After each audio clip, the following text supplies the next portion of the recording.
Hello everyone, and welcome to the 8th episode of Thoughts from the Couch. I'm Tim. I'm Tarun. And I'm Krishna. In this week's video, we'll be discussing the highlights of San Diego Comic-Con, the latest updates from the Overwatch team at Blizzard Entertainment, and of course the news that Nintendo is facing a lawsuit over Nintendo Switch Joy-Cons. We'll also be discussing the latest leaked footage of Marvel's Avengers game. First, we'll cover new trailers released for a few movies and TV shows from studios such as HBO and Netflix, and then move on to more comic book properties from Marvel and DC. Let's get started. So basically, just to break it down for you guys how we're going to do this, we're just going to take a look at some of the highlights of this Comic-Con, like what we think is the best stuff to come out of this year's SDCC. So I feel we have to talk about It Chapter 2. So for those of you guys who don't know, this is basically the second chapter of It. In the cast, we have James McAvoy, Jessica Chastain, James Ransone, Bill Hader, and of course Bill Skarsgård, who plays Pennywise. The film will be out September 5th. They sort of previewed the final trailer for this movie at Comic-Con. So I obviously thought it looked very good, very scary. That's sort of the thing you don't want from a horror movie trailer. It's like, it looks good enough that I want to see it, but then I also know I'm going to be like scared out of my wits by this movie. So tough position. Yeah, I'm also pretty excited to see it. Not a horror fan in general, but I think after watching some other horror movies recently, I'm getting more used to going to watch it. So this might be one that I might look forward to go watch. If you guys haven't seen sort of the first It movie, I can definitely recommend it. Bill Skarsgård is very, very creepy as Pennywise, and it's actually quite a good horror movie. Has a splendid cast, obviously, in terms of talent. The older cast seems perfect, and they actually look like older versions of the younger cast from the first movie. And I like how the trailer really showcases the film's creepy aspect. So basically, for those of you guys who know, basically what they've said about this movie is that because the first film is more about childhood fears, and this one is more about fears you have as an adult, this film will be much scarier than the last one. And I remember seeing the last one, and I thought it was pretty sort of scary, very unnerving as it was. So this is obviously going to take it up a few levels. Anyways, I think we have to talk about Top Gun Maverick, which was kind of unexpected. Yeah, it's a complete surprise at the convention, as I heard. This is a sequel to the first Top Gun, which was released in 1986, I think it was. So Tom Cruise is returning. He's playing the same character as he was before. Basically, they just sort of dropped a trailer at Comic-Con. He showed up just to sort of introduce the film. This film is scheduled to be out in summer next year sometime, so no definitive release date just yet. What did you guys think of the trailer? It looks pretty cool. I don't know if they're going with the Mission Impossible aspect where there's no CGI, but it's not Mission Impossible, so... I think he actually described it as like a love letter to aviation, which is kind of cool. I do like the look of the jet fighters in it and stuff. It looks looks really realistic. By the way, there was one frame in this trailer where Tom Cruise wore the helmet with the lights illuminating his face. That instantly took me back to Mission Impossible Fallout, where he skydived. Oh, the Halo jump. Yeah. Yeah, obviously, you know, we've been seeing Tom Cruise in a lot of movies these days, and this is sort of like quite a retro movie. I think it was very popular when it came out because it had interesting action sequences in it. So if they can sort of update that for like today, that would be great. So I'm excited to see this. Yeah, me too. Same. I would just go watch it for the action. Also, the next thing we have to talk about is Netflix's series, The Witcher. It will be starring Henry Cavill as Geralt of Rivia, Farrah Allen as Ciri, Anya Chalotra as Yennefer, and Anna Schaefer as Triss. And it will be out in late 2019. Those of you still unclear about the story or plot of the series, it's solely based on the books and not the games. So for those gamers out there familiar with the lore, might see something very new and unfamiliar to them. The creators of this show, they basically said that we're not going to be doing, you know, sort of the storylines from the games. This will be about the books. I'm gonna be honest with you guys, I don't really know what to think about this yet. Just judging from this first trailer, I don't really know what to think. I know people were kind of iffy about the production stills that came out before this. I was personally kind of iffy about those as well. Don't know how I really feel about this. I mean, you sort of see in the trailer there's a bit of the monster hunting, but there's not really that much of it. Still looks interesting. I'm still going to watch it, still going to try it out. I know a lot of people were very triggered over Geralt having only one sword, because as we all know in the games, he has two swords on his back usually. But in the books, he has two swords. It's just that he keeps one with his horse, and whatever his mission is, he'll use whatever is necessary for the mission. What a lot of people are having trouble with this trailer is the fact that, as you said before, you know, it's based on the books and not the games. And I think, like, when you say The Witcher, most people think about the games. Yeah. Obviously outside of Poland, where I think the novels are actually quite popular in Poland themselves. But sort of outside that, people think, you know, Witcher is the game, not the book. So, you know, it's sort of having to adjust to the fact that it's based on the books and not the games. Another very exciting trailer came out for more a teaser trailer than a trailer for Rick and Morty season 4. I know many people are excited about that. I've watched all 3 seasons. It's funny as hell and very relatable. In the teaser, they feature a new character called Gluty, who's voiced by Taika Waititi, the director of Thor Ragnarok. Yes. Yeah, that was a pleasant surprise. He's a great comedian, and this is only one of many celebs they'll be cameoing, I guess, in the future seasons. This would be out in November 2019, is that right? Yeah. Full disclosure, I'm gonna get absolutely crucified for this, but I've not watched the series at all. Just I don't know how. I've heard it's very good. I think it's on my Netflix, so like it's definitely on my list. I'll go and check it out. I know people really, really love it, so. I don't know how you haven't watched it yet. It was the show that brought back Szechuan sauce for a while. Yeah, so definitely on my list to check out before season 4 comes out. I definitely want to talk about Star Trek Picard. We got our first trailer for that. For those of you guys who don't know, this is sort of set 20 years after Star Trek Nemesis, if you guys know what that is. Starring Sir Patrick Stewart, of course, in his role as Jean-Luc Picard. Some of the original cast will be returning. I think Jonathan Frakes and Marina Sirtis have confirmed that their characters will be returning. Brent Spiner, who plays Data, he'll be showing up as well. Obviously, we've got a new cast of new characters. Basically, this is set sort of 20 years after Nemesis, and Patrick Stewart's character, Picard, he's no longer a starship captain, but he's drawn off on this adventure again. This will be out on Amazon Prime Video, I think it will. Early next year. Really looking forward to this. What do you guys think? My turn to get some shit. I have not watched anything Star Trek. Boo. What is this? Boo. Legitimately, some of the best science fiction ever made. I've just always been on the other side with the whole Star Wars stuff, but I don't know. I never actually got into Star Trek. I don't know why. Maybe I missed something. I just know it's a very huge franchise. Actually, same. I haven't watched the original TV show, but I have watched the movies and I love them. But you watched the new movies, right? Yeah. The new movies, like, I think they're kind of different in terms of tone to the TV series. That's what I got from it too. I think the new ones, I believe they're not as good as the original, the old ones with Leonard Nimoy as Spock. Yeah, to be fair, I think there are, hold on, let me just count how many Star Trek series there are. There's God, I think there's I'm gonna get this wrong. I think it's either 8 or 9. I'm not totally sure about that. See, I feel like even if I want to get into Star Trek, I feel like there's too much there for me to even know where to start. That's the thing, right? So basically in the sort of Trekkie fandom, everybody has their favorite series. I know they sort of showed a bit of Discovery season 3.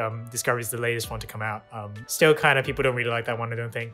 I mean, I like it, but it's not the best one. Yeah, I'm looking forward to Picard because it's sort of taking back the tone of his sort of series. The new stuff doesn't really have that Star Trek feeling to it. That's why people don't really like it, I think. So just, as a Star Trek fan, are you like very, very excited for Picard? Yeah, I am. And people were sort of questioning after they saw this trailer, is this sort of like a series like for hardcore fans who've like watched everything that came before? I've not watched everything that's come before this, so, but it still looks like, to me, it still looks like something I can just, dive in and watch and still enjoy. Moving on to another property that's being adapted to TV is Watchmen, which stars Yahya Abdul-Mateen II as Kal Abar, Christy Amory as Miss Crookshanks, Jeremy Irons as Ozymandias, Tom Mison as Mime, Tim Blake Nelson as The Looking Glass. So this looks good. Quite interesting. I know there was a movie by Zack Snyder, a Watchmen movie, kind of polarizing, I think it's fair to say. This is not connected to that in any way. It's just sort of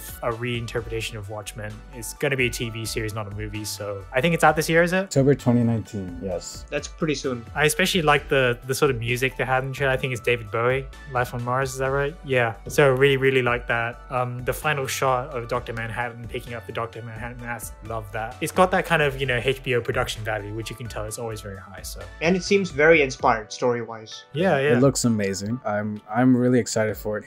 I didn't know much about Watchmen before the Snyder movies. I wasn't a fan of the movie. I know a lot of comic book fans didn't like the movies either. But that's the thing about the movies. Like, some people really, really loved it and some people did not like it at all. So I think 2 out of 3 of us here hated the movie. Oh, really? You guys didn't like it? No. I thought it was solid. Well, to be fair, like I will say this for Watchmen. Basically, I think, you know, what we are getting in the cinemas nowadays in terms of like superhero content, we're getting, you know, mainly stuff that's in the sort of same tone as Marvel, right? So DC is sort of falling back a bit. The fact that we're getting something a bit more mature, a bit more, you know, sort of adult, I do like that. So, you know, when this comes out, I'll be watching it just to sort of get a change of pace, change of tone, if you like. So I'm also interested to see that if this will actually reference or connect to anything DC, because a few years ago, Watchmen was not part of the DC universe whatsoever until they started doing this whole Doomsday Clock storyline in the comics, where I think Dr. Manhattan is basically a god to the DC universe because he made the multiverse. He created the New 52. That's how it went. Yeah, I'm not completely clear on the story, but yeah, I'm just curious if this will do anything with that storyline, or you know, they're going, you know, back to before that and doing other adaptations. So yeah,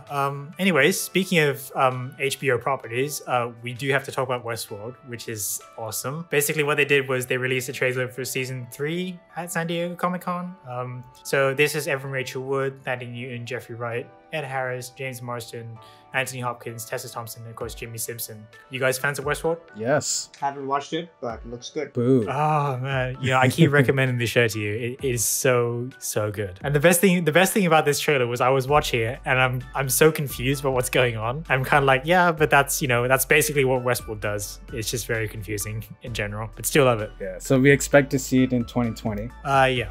That will be next year. Yep. We also have another comic book property being remastered, Batman Beyond. Yeah, the remastered will be out digitally on October 15th and then on Blu-ray on October 29th. And also with this remaster, they're going to include some bonus content, including a remastered version of the Batman Beyond movie called Batman Beyond Return of the Joker, and 15 featurettes about this series.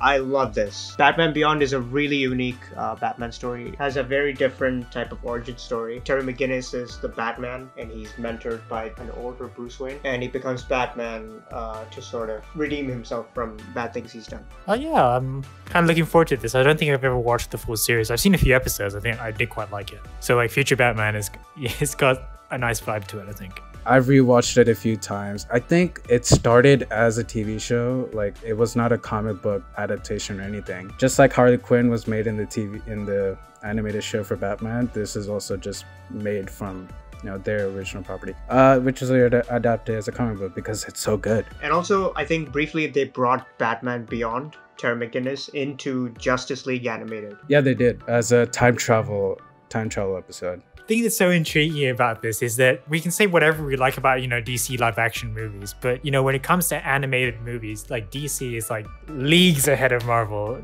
It's just like their animated stuff, some of their animated films. Like I know you recommended me to watch the adaptation of, I think, The Dark Knight Returns. Oh yeah. And that is like so far above the level of anything they've made live action like recent years. It's just so good. And they're like, why can't you guys just make stuff like this in live action? Come on. Obviously when we talk about, you know, DC animation, we also have to talk about Harley Quinn, who's getting her own sort of rated R animated series. No release date on this yet, but there is a trailer. Lots of her beating people up is basically what it boils down to, right? Yeah. It was just nuts, the whole trailer. There's also a hint towards the iconic, I guess it's iconic now, of the relationship between Harley Quinn and Poison Ivy. There's a lot of things in here which I think really redeems Harley Quinn as a character herself, seeing her smack Joker across the face with a baseball bat. Do we know who's playing Joker? Is it Mark Hamill? It's Alan Tudyk. That's amazing. He's awesome in Doom Patrol, which, by the way, guys, season 2 is coming. Yeah, I'm excited. Alan Tudyk is an amazing casting choice. Alan Tudyk, I was not expecting that. Genuinely not expecting that. If you've watched Doom Patrol, he's incredible.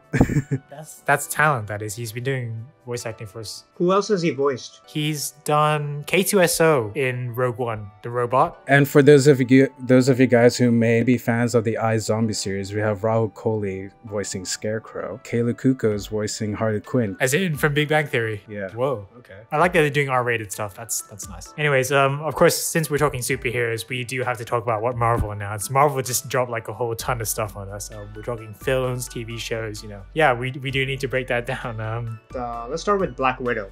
It's set between Civil War and Infinity War. Scarlett Johansson's obviously returning as Natasha Romanoff, with David Harbour as the Red Guardian, Florence Pugh as Yelena. Rachel Weisz is coming as Melina, and the villain in this movie is said to be Taskmaster. I don't know what his powers or abilities are. He has photographic memory, I think. Photographic reflexes. Reflexes? So basically what he does is he studies his enemies and then he can like learn how to like beat them like almost instantly or something like that. He just has to see them do some move once and he can mimic it perfectly. Rachel Weisz coming, that's new. I do like her as an actress. She's actually quite talented. David Harbour as well from Stranger Things. I'm liking him coming in. So basically this Black Widow will be coming out May the 1st, 2020, so next year. This will be the first Phase 4 movie, is that right? First to Phase 4, yes. Black Widow, May 1st next year, will be followed up by Eternals, which is coming out November 6th of next year. Not much to say about that, except for the cast, which we have Angelina Jolie, Richard Madden, Kumail Nanjiani, and Salma Hayek as well. It'll be coming out at November 6th, 2020. After Eternals, we're going to be having Shang-Chi and the Nine Rings, I think. That will have Simu Liu as Shang-Chi. I'm going to mess this up. Tony Chiu Wai Leung as the Mandarin, obviously replacing, you know, Ben Kingsley's whole he's not actually the Mandarin gig from Iron Man 3. Awkwafina is also in the film, though we don't know what her role is yet. This will be out February 12, 2021. So the first Asian-led MCU movie, I think, in the same way that Black Panther was, you know, led by African-American actors. After Shang-Chi, we're going to be getting, of course, Doctor Strange 2, Doctor Strange in the Multiverse of Madness. So this is supposedly going to be the MCU's first horror film. Scarlet Witch will appear in it. Scheduled to come out May 7, 2021, so we still have quite a while to wait for that one. What do we think of Doctor Strange 2? I'm excited for this, actually, because the villain is likely to be Nightmare rather than Mordo. Obviously, Baron Mordo played by Chiwetel Ejiofor. Don't know where he's gone. Haven't seen him for quite a few movies, but I hope they do bring him back at some point. The bill always comes due.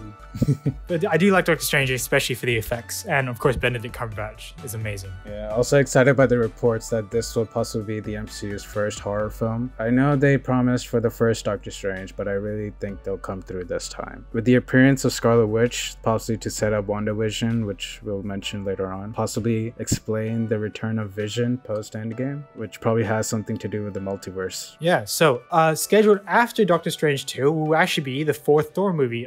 This has been titled Thor Love and Thunder. Taika Waititi will be directing once again. Obviously, you know, Ragnarok was a huge success for him. Biggest news about this movie is that Natalie Portman, who plays Jane Foster, I think, will be coming back to play a female version of Thor. So I know this is something they've done in the comics, but they're bringing it to the MCU. What do you guys think? Excited? Taika Waititi. I'm excited that he's directing it again. He's come back after the success of Ragnarok. I know he's excited. He loves the idea of Jane Foster becoming Thor. I think the whole thing was that she was not so enthusiastic about coming back because they weren't doing justice to her character before, and now they are. You know, obviously that's a good turn, I think. Obviously, we also have to talk about Blade, which is going to be the first Phase 5 MCU movie. I think possibly 2022. They haven't really sort of said a release date for that one. Big news here is that Mahershala Ali will be playing Blade. Obviously, you know, the character, a lot of people know him as, you know, sort of being played by Wesley Snipes in that trilogy of sort of pre-MCU movies. So he's actually played, I think, it's Cottonmouth Stokes and Luke Cage before, so now he's sort of transitioning to the movies and he's playing Blade. Quite excited for that as well, I think. Me too, I'm excited. He's very, very talented, so, you know, they've got the right guy for it, I think, so. And in other news, Feige also confirmed Black Panther 2, Captain Marvel 2, Guardians Volume 3, and he's also teasing a reboot to Fantastic Four in the X-Men franchise. Again, nothing really unexpected there. I mean, Black Panther did really well. Captain Marvel, not so great, but obviously they're going to make another one. Guardians 3, really known about that for a while, because obviously the whole thing by James Gunn. Yeah, it's not part of Phase 4 anymore, because I think the whole James Gunn thing sort of pushed it back, right? So Fantastic Four and X-Men, obviously they're going to reboot it at some point, because they just acquired them back, so. In Marvel TV shows, we have The Falcon and Winter Soldier, starring Anthony Mackie and Sebastian Stan. The villain is going to be Zemo, played by Daniel Bro. Returning from Civil War, of course. I'm interested to see where they take this thing. So this will be out fall next year on Disney Plus, I think. Obviously, this is a bit confusing to me because I thought, okay, spoilers for Endgame, but if you guys haven't watched at this point, that's kind of on you. So basically, I thought at the end of Endgame, Anthony Mackie is now playing Captain America. Sam Wilson is now Captain America, I thought. So he has the shield. I don't know why they're calling him the Falcon. Can someone like break that down for me? Well, you can't just let him be Captain America just because he has a shield. What I expect is that from the series, they're gonna build him up to take the mantle. Yeah, that would make sense, I guess, yeah. He also said at the end of Endgame, you know, like, oh, how does the shield feel? Feels like it belongs to someone else. I have a question. Did they outright say that, oh, Falcon is going to be the new Captain America? Well, no, it gives him the shield, so I'm like, yeah, I assume so. Also in the comics, he is a Captain America at some point after Steve Rogers' passing. Yeah, obviously, there's some other TV shows that will be coming to Disney Plus. We have WandaVision, obviously, with Elizabeth Olsen and Paul Bettany reprising their roles as Scarlet Witch and Vision. That'll be out spring 2021. We also have Loki, which will be set after that sort of scene in Endgame where he sort of escapes with the Tesseract. Again, that'll be out same sort of time period as WandaVision. We'll be getting What If, which is an animated series with Jeffrey Wright as the Watcher.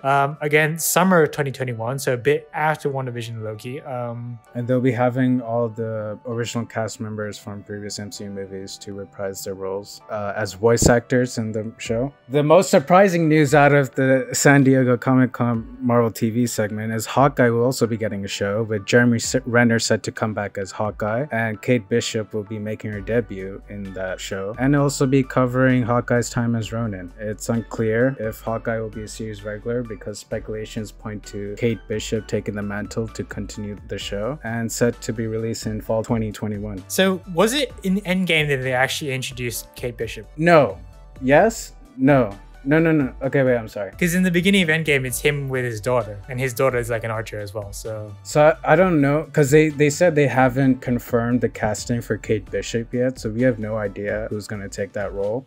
It's possible that, you know, over his time as Ronin, he did teach a Kate Bishop. Did he? I thought his daughter got snapped. Yeah, but we don't know if it's her daughter that's going to be Kate Bishop. Like I said, like fair enough. Yeah, they haven't confirmed the cast. See, I think people read too much into it.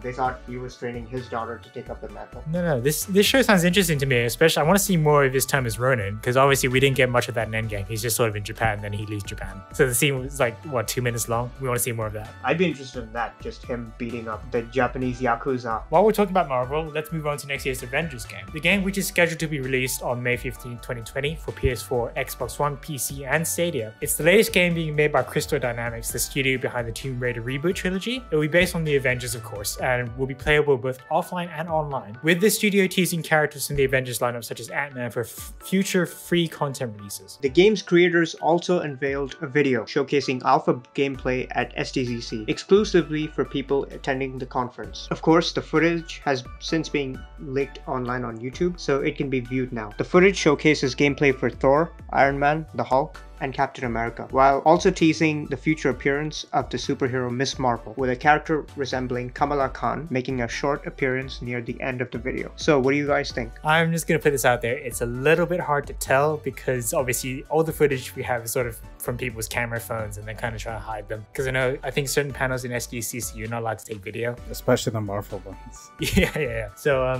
kind of hard to say. I think the game is shaping up to look a bit better than I thought it looked from sort of the E3, what they showed at E3. Excited for this game, I think. Do like the idea that they're sort of releasing heroes over time. The gameplay looked really good, I think. It's quite varied between the characters. Obviously, Cap plays differently to Thor, who plays differently to Hulk. I do like that. So the reports I've read about how each of the gameplay might feel has definitely reflected in this footage, saying Hulk is a brawler, Thor similar to God of War in a bit, and Captain America reminiscent of the Arkham games in his combat style. All looks really cool, and it's kind of just reinforced my faith in the game. Obviously, this is going to be quite a while before it actually comes out. So obviously, and I think that they said at some point they will release the official gameplay video. I think it was in late August that they'll get the official gameplay footage. What do you guys think of Miss Marvel being kind of like teased? I did quite like the sort of they hinted at it pretty strongly. Some people were like, is this her? I think it is. Yeah, I think the ties. By the way, her, yeah. In Miss Marvel, Captain Marvel, same character or different? Different character, no. It's former Captain Marvel, I guess. It's like okay, the thing with that is Captain Marvel used to be Miss Marvel. Complicated history with Shazam and stuff, which includes DC. Oh boy. Yeah, Miss Marvel like being teased. I think it's her. With like the clothes she's wearing is very much tied to her religion and culture. So you're just not gonna include someone random there. They obviously had that there for a reason, you know what I mean? So do we think playable hero or? I think she'll be a playable hero, but they said that there's a 5-year time jump, after Captain America supposedly dies and then after. So in that 5 years, it's entirely possible for Miss Marvel to grow up and become a playable hero. Looking forward to that. I always was using her a lot in Ultimate Alliance 3, which we'll get to. Also with Miss Marvel, like a lot of her origins tied to, her idolizing Captain Marvel, so this might also tease a Captain Marvel coming into the game. Looking forward to seeing the official footage. Speaking of heroes, the Overwatch team at Blizzard Entertainment have finally announced the game's next hero, alongside some other new features and changes that will soon be coming to the game. In their latest developers update video, Blizzard confirmed that the game's 31st hero will be astrophysicist Sigma. According to the team, Sigma will fill a tank role and use various gravity-based abilities in combat, including an ultimate abilities that throws enemies caught in its radius and suspends them in the air for several seconds, where they are totally immobile. Before the ability ends, enemies will also take tremendous levels of fall damage when falling back to the ground. So Blizzard also detailed Sigma's backstory as a Dutch astrophysicist who attempted to conduct experiments with black holes that went badly wrong, causing him to suffer severe psychological damage, and he emanates severe gravitational fluctuations. After he's kept in a secret government facility after being deemed too dangerous to be released, Sigma is later freed by Talon, Overwatch's shadowy terrorist organization, and they manipulate him into using his abilities for their benefit. Sigma is currently available to try out on the game's PTR for players on PC. I don't think we have a date when he's actually coming out to consoles and other platforms as an official update. We don't know when that's happening yet. Overwatch is also undergoing some changes alongside this latest update, with the game set to introduce the role queue feature, which changes up matchmaking, so players now select between damage, tank, and support heroes before joining a match rather than after. Role queue will be brought to both competitive and quick play modes. Several of the game's heroes, including the support character Brigida, are also being reworked. But thanks to an online backlash from fans, Blizzard have chosen not to implement their proposed changes to Moira. So guys, obviously a lot to talk about. Sigma, your take? I don't know, he seems cool. People were commenting this is a little bit darker than what Overwatch is used to. I mean, because I think the last hero was literally a space hamster. So, it's a bit of a change in tone. Yeah, I think we also needed a new tank. We got a tank, so that's good. DPS is over 10 of those, so we don't really need any more of those right now. We don't need a DPS for a while. Yeah, we don't. Definitely not. He looks kind of cool. I think the thing that people noticed was his bare feet. Actually, this was kind of funny to mention because people saw his character model doesn't have any shoes on. So people were asking why is this a thing? And I think Blizzard said, well, we're trying to get the look that he's like an escaped mental asylum patient. And they don't have shoes because they use shoelaces to harm themselves. So that's kind of why that's there, I think. His abilities, they sound insane. So looking forward to trying them out, I think. Yeah, he also has an ability to throw out a shield in midair, right? He can shoot the shield up into the air, block it like a Pharah ultimate, and she can literally destroy herself because of the splash damage from the shield. Yeah. So that's kind of cool, I think. Obviously, we need to talk about role queue. What do you guys think of role queue? I think it will help balancing the games better. Maybe help you win more games, but also probably lose more games. I don't know. The games are going to be more balanced, and the teams are going to be more competitive.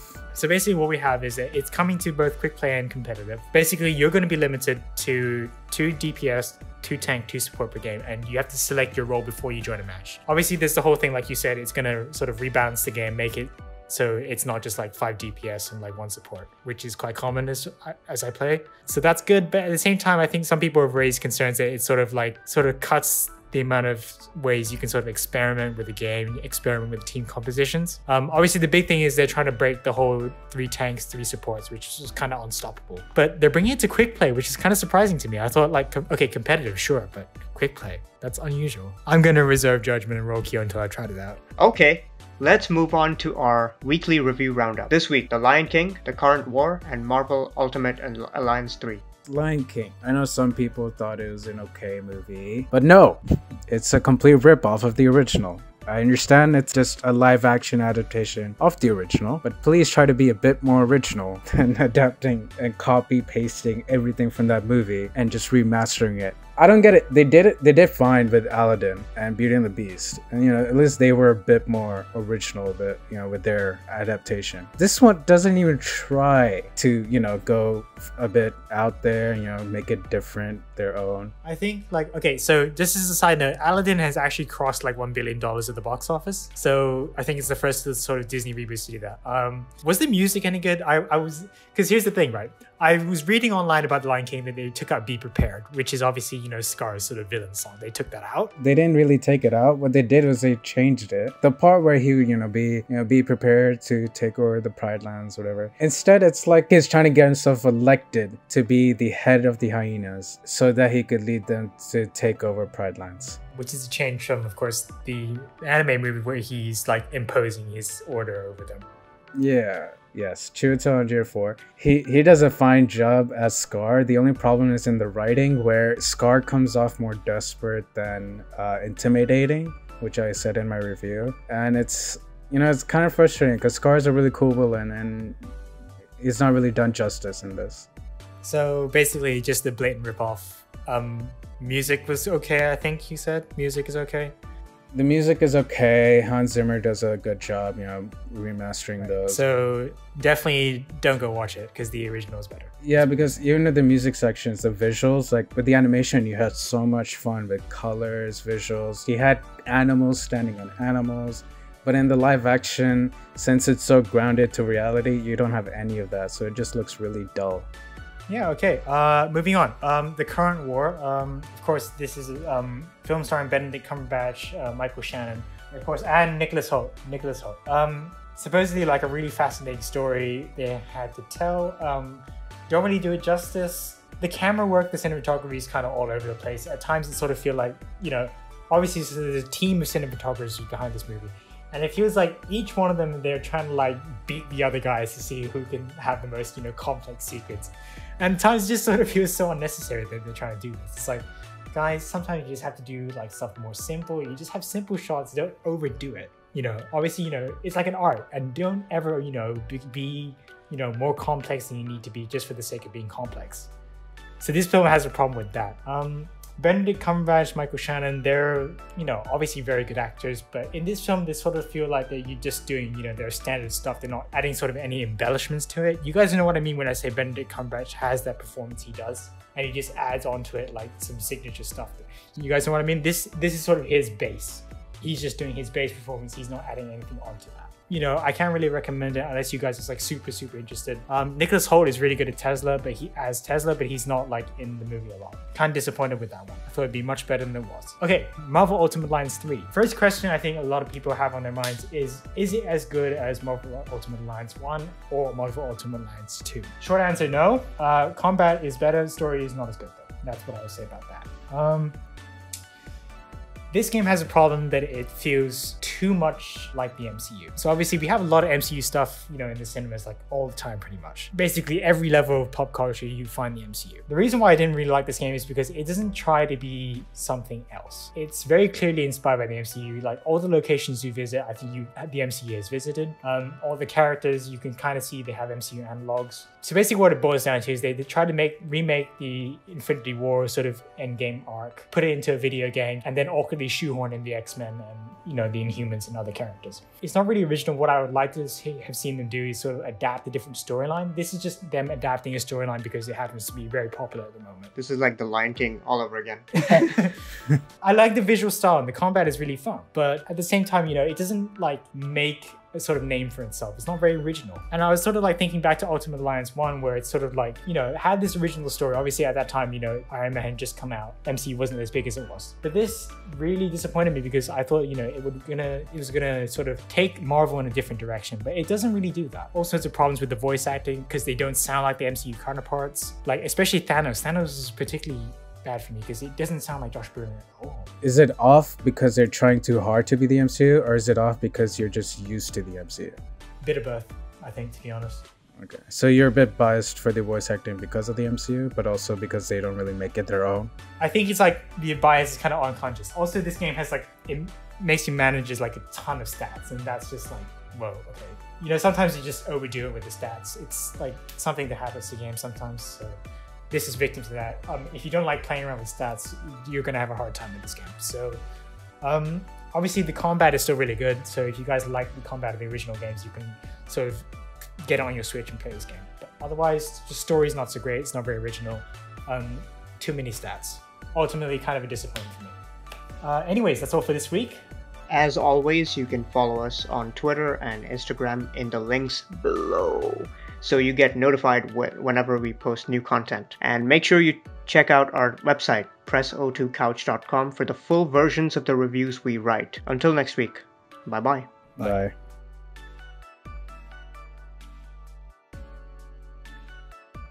Titty, titty, titty, titty, titty. YTD. Taika Waititi.